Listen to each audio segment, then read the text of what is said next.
Tuna hian an lo thleng mek ani.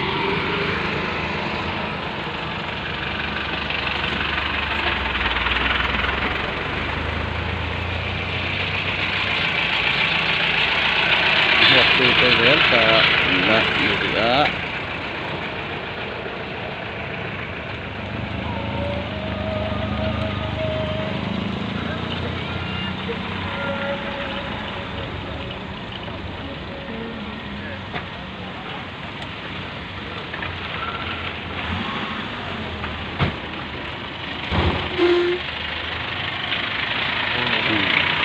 Ini amak pernah motor suli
Tuna hian ruang lak mek ani.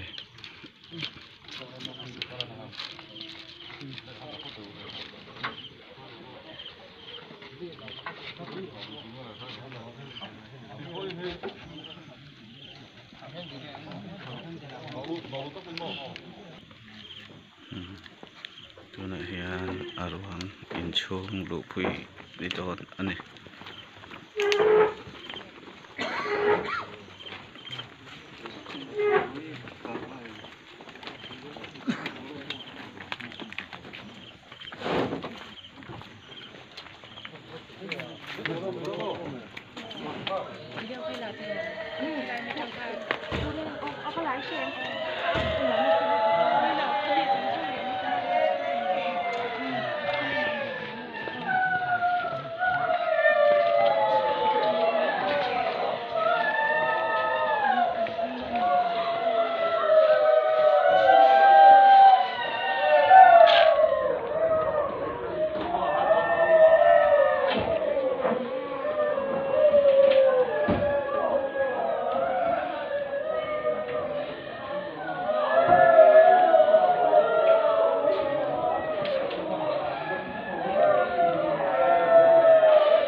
Tuna hian dah luk mek ani ruang.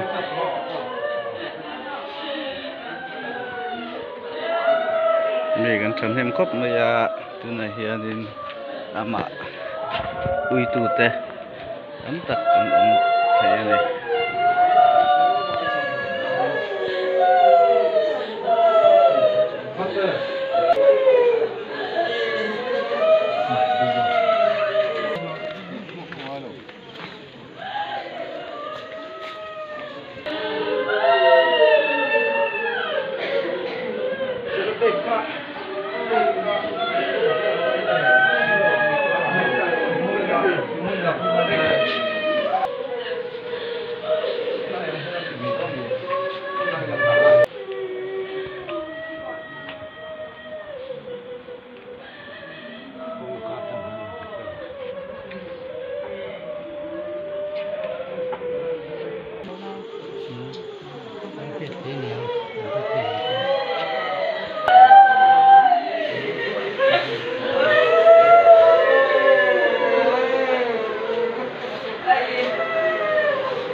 thì khan buổi nó tụt tiêu cái chỗ nó cũng được không ạ buổi nó chỗ nó buổi nó lúc học bài ta sẽ là cái này sẽ là cần đến một cái cần buôn tông cái mình sẽ ngã chuan cần đủ đàn để lâu mà sẽ là cái hiện rem ruột cần chúng ta thành tu ra cái hiện để lâu mà lộc sắc sảo anh à tu là hiện cần nào cần phải em bay sang với chúng ta tiền kinh đi alo em là rất này apoi cần thì đặt ba cần lung ya cần lung ba cần chapa ao em đi lung này nó thầm lung nó thầm trả nó thầm anh ấy rất là ama rồi chút tiền thì mấy cái chuan thì bác tiên phụ huynh mình sử dụng là chuan sử nó này là cho rèn lâu năm là bác tiên không phải ra vàng à chọn nó không kiếm chân nên mà cho nên một cái chuyện là đi vawiin cái mà thằng đi ta muốn tụi đi lên mà có đi cái gì mình sẽ làm cái điều tra tin chúng tôi sẽ là tụi trai nha mình có đồng hồ ở tụi trai luôn cái cần thì chung nên cần cũng tôn tụi là nhân nát nó đây lung ngày nó đây chỉ nó đây lên mà